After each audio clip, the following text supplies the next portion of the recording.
সবাইকে আসসালামু আলাইকুম। তাওয়াফের পক্ষ থেকে নতুন একটি ভিডিও নিয়ে আবারও হাজির হয়েছি। আপনারা এই মুহূর্তে দেখছেন মক্কার সবচেয়ে জনপ্রিয় এবং বাঙালিদের পছন্দের এলাকা, এটি হিজরা রোড, যেটা বলা হয় হিজরা রোড। এই হিজরা রোড হজ মোটামুটি প্রায় শেষ। ইতিমধ্যেই বাংলাদেশে আমাদের বাঙালি হাজিরা যাওয়া শুরু করেছে। তো হজের কার্যক্রম পুরোপুরি শেষ হওয়ার পরেই এই এলাকাটি, অর্থাৎ কিছুদিনের মধ্যেই এই হিজরা রোডের সমস্ত বেশিরভাগ বিল্ডিং ভবন ভেঙে ফেলা হবে ইনশাল্লাহ, যতটুকু জানা গেছে।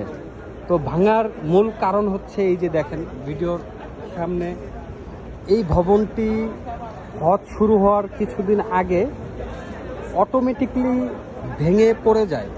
তো ভেঙে পড়ে যাওয়ার পর মানে কাত হয়ে যায়। কাত হওয়ার পর এখানকার কর্তৃপক্ষ এই ভবনটি পুরোটাই সরিয়ে ফেলে এবং এর আশেপাশের পেছনে যত ভবন আছে বা দোকানপাট আছে, হোটেল আছে, সব সরিয়ে ফেলা হয়। আর বাকি যে ভবনগুলো দেখছেন পুরাতন, সবগুলোই রাখা হয়েছে যেন সম্পূর্ণভাবে হজ শেষ হওয়া পর্যন্ত হাজিরা সুন্দরভাবে থাকতে পারে।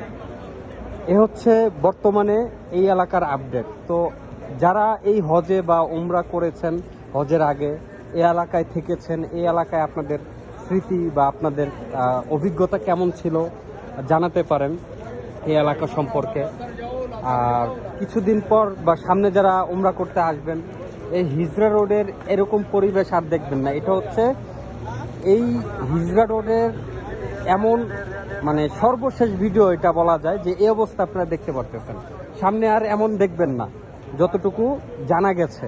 তো সবাই ভালো থাকবেন। এই হিজরা রোড নিয়ে আপনাদের কোনো মতামত থাকলে, কোনো অনুভূতি থাকলে, কোনো স্মৃতি বা কোনো গল্প জড়িয়ে থাকলে অবশ্যই ভিডিওর নিচে কমেন্ট করবেন। আর এই হিজরা রোডের সবচেয়ে নামকরা এবং মানুষ যেটাকে চিনে, এটা হচ্ছে হিজরা মসজিদ। এই হিজরা মসজিদ থাকবে কিনা বা মসজিদ থাকা প্রয়োজন, কারণ এটা একটা ঐতিহাসিক মসজিদ। আর এই মসজিদটা রাখার সম্ভাবনা আছে যতটুকু জানতে পেরেছি। তো যাই হোক, সবাই ভালো থাকবেন। ভিডিওটা বেশি বড় করব না। এই হিজরা রোডে আপনার থাকার কোনো স্মৃতি জড়িয়ে থাকলে, কোনো গল্প থাকলে, কোনো অভিজ্ঞতা থাকলে শেয়ার করতে পারেন। সবাই ধন্যবাদ সবাইকে। আল্লাহ হাফেজ, আসসালামু আলাইকুম।